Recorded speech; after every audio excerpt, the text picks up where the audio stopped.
मिल्कीपुर उपचुनाव में वोटिंग से पहले हो गया बहुत बड़ा कांड। सपा सांसद अवधेश पासी मीडिया के सामने भूंकार छोड़कर रोए, चिल्लाते हुए कहा, हम अपने पद से देने जा रहे इस्तीफा। सांसद के रोने से पलट गया मिल्कीपुर चुनाव का माहौल। भाजपा का दिल्ली सिंहासन हिला, टेंशन में योगी आदित्यनाथ। दोस्तों, मिल्कीपुर उपचुनाव में वोटिंग से पहले बहुत बड़ा कांड हो गया। सपा सांसद अवधेश पासी प्रेस वार्ता के दौरान भौंकार छोड़कर रो रहे हैं। आसपास बैठे समाजवादी नेता चुप कराने में लगे हैं, पर सांसद की रुलाई ऐसी दर्दनाक घटना पर है जिसे सुन आपका कलेजा फट जाएगा। सांसद रोते हुए बार बार चिल्ला रहे हैं कि हम अपने पद से इस्तीफा दे दूंगा।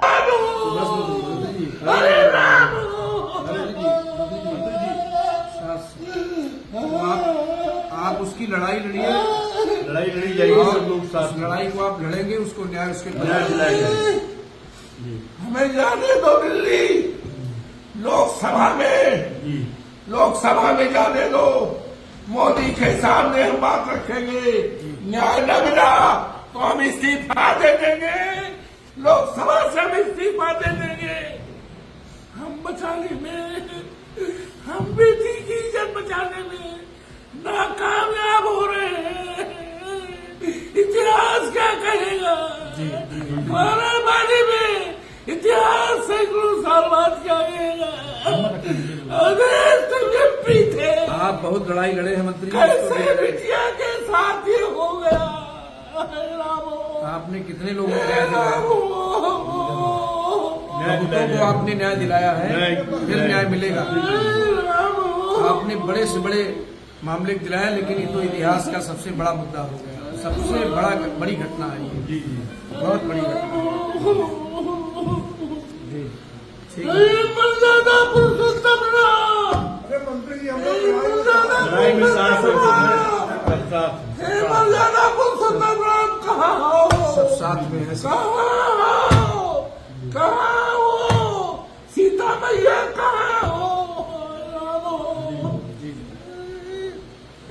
दरअसल 5 फरवरी को मिल्कीपुर उपचुनाव का मतदान होना है। मतदान होने से ठीक पहले वहां एक दलित युवती के साथ जघन्य अपराध हो गया। युवती के साथ हुए जघन्य अपराध के बाद से मिल्कीपुर उपचुनाव में भयंकर सियासत होने लगी है। ऐसे में सपा प्रत्याशी अजीत प्रसाद के पिता अवधेश पासी भौंकार छोड़कर रोने लगे, जिसके बाद से भाजपा में बेचैनी और बढ़ गई।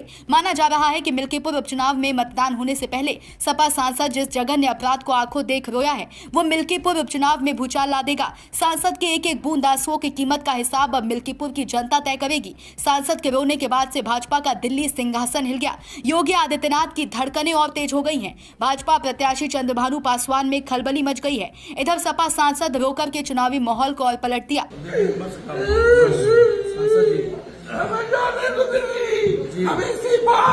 मैंने आप लड़ाई लड़ेंगे, लड़ाई को आप लड़ेंगे, न्याय दिलाना।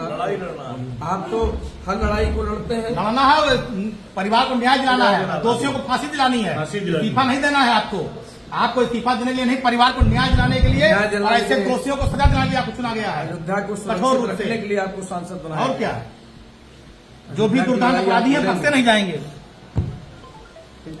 आज अफसोस है 3 दिन से बिटिया गायब थी, जानकारी दी गई, कोई बड़ा से बड़ा अफसर नहीं गया। कोई नहीं गया अभी तक। ये हिंदुस्तान क्या दुनिया की सबसे बड़ी दर्दनाक घटना है। हम इस देश की मीडिया से प्रार्थना करेंगे,